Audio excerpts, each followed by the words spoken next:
Hello everyone, this is Top Guides, and today we're going to be making a top guide for a mod to Starsector called Nexerelin. So you saw the Seth video, tried your hand at Starsector, died a few times, figure out what neutron stars are, saturation bombed your enemies into submission, and tried your hand at smuggling. And you think that was pretty fun, but what else is there to do? Well, I have one word for you: Nexerelin. Nexerelin is one of two mega mods for Starsector and adds a vast array of features largely focused on 4x gameplay. But don't let that fool you. There is something for everyone in this amazing mod. There's faction warfare, diplomacy, AI colonization, mining, alliances, agents, rebellions, and much more. Okay, for the start of this, I'll assume you've already downloaded it, and if not, pause the video and download it from the link in the description, and then put that sucker in your mod folder and also download LazyLib. When you start the game, you'll see quite a few options. You can enable random core worlds. This makes the core worlds randomly generate like the rest of the sector. If you turn this on, you can also change other settings like how many populated systems or how many inhabited planets you want per system. Under faction settings, there's quite a few options. One such option is to enable or disable factions. You can also randomize starting faction relations, which I'll cover more later.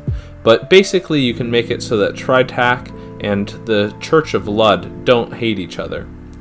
Enable faction respawning makes it so once a faction is destroyed, they can send a war fleet to take over a market to start anew.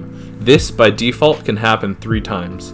Faction spawning weights basically ensure that each faction at starting is roughly equal to their strength in vanilla, and by disabling this, each faction will be roughly equal in strength.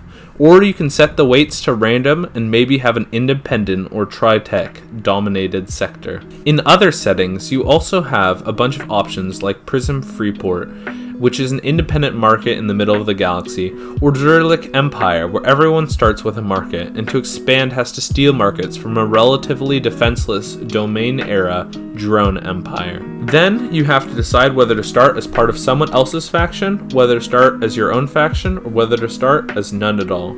The main difference between starting as your own faction or none at all is as your own faction, you get to start with a planet. Now that we have all that set up, we can get into the real meat and potatoes of the mod: diplomacy and war. Once you're in game, you can open up the diplomacy tab in the intel window.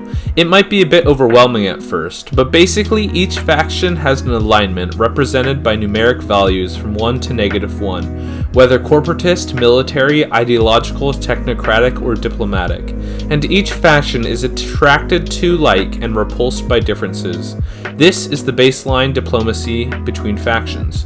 Additionally, relations can be affected by if factions are at war or peace with your friends or enemies, random periodic diplomatic events, and agents that can improve or decimate relationships between factions and are often even hired by other factions. Additionally, factions get relation penalty for their sector dominance and also if they have claims on your markets. Also, in a recent update, each faction has gained traits which affects how they act.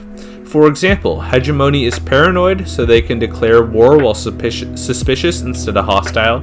They are stalwart, so they become war-weary slower, making them less likely to peace out.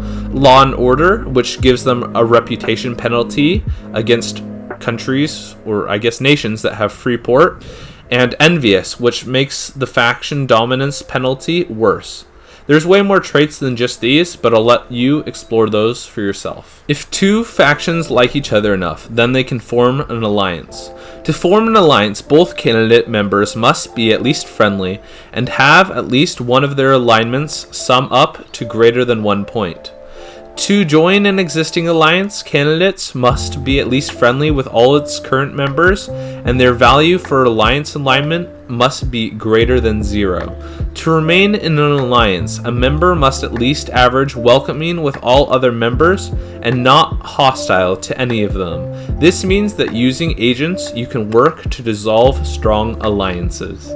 So, I was nearing finishing with everything, And then I was listening through everything, and it occurred to me that I never really covered warfare.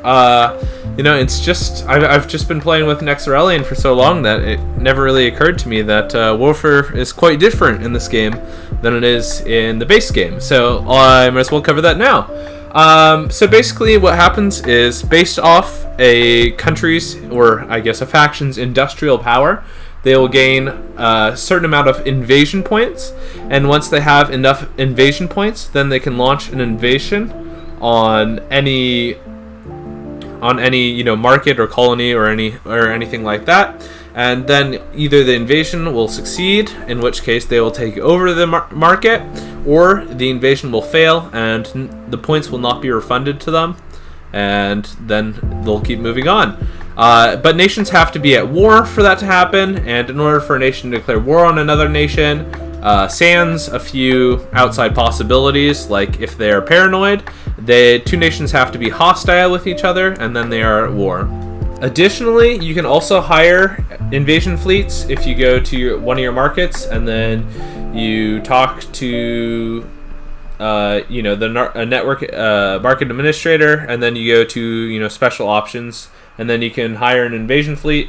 But fair warning, it costs quite a few credits. In Nexerelin, they added faction colonization. In Nexerelin, after cycle 207, every 9 months plus 15 days per market the faction owns, the factions will attempt to colonize a planet if a valid planet exists that meets their conditions.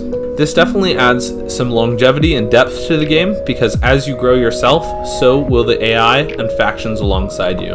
The last 4X feature we will cover is rebellions.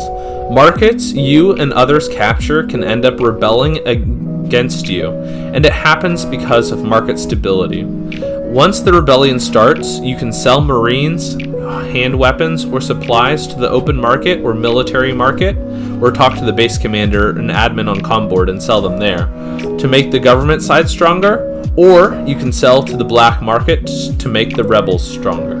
If the rebellion is successful, it will revert to who previously controlled it. This is a really cool feature, as it promotes people to stabilize their own regime before they continue to go out and expand. Also, it helps make sure that market disruption is still important in a game where you can invade other planets.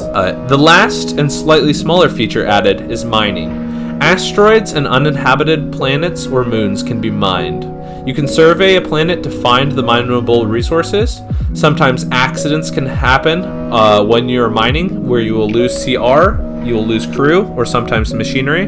But sometimes machinery uncovers hidden cache goods with various hidden treasures inside.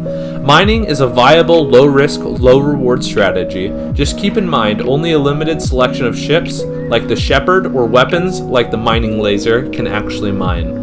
All in all, Nexerelin is an amazing experience that is a positive addition to the base game. If you find yourself liking Starsector, but just want more content, or want a more dynamic experience, then I can definitely recommend Nexerelin for you. Anyway, this is Top Guide signing out. Make sure to subscribe and smash that like button.